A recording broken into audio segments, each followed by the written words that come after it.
Hi fam! May Ventolin Rota Disc. Ventolin Disc Healer fam for asthma. Pang emergency ko to siya fam.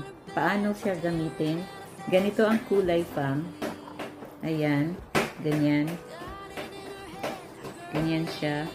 Tapos pag nag-refill kayo ng gamot fam, i-open nyo lang siya.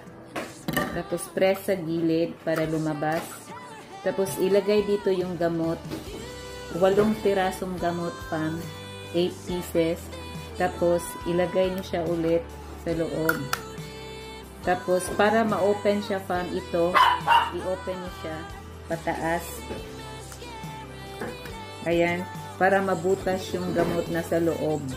Mabutas siya. After mabutas siya fam, i-close niyo siya. Ganyan. Tapos, pag gumamit kayo, side, ganyan siya.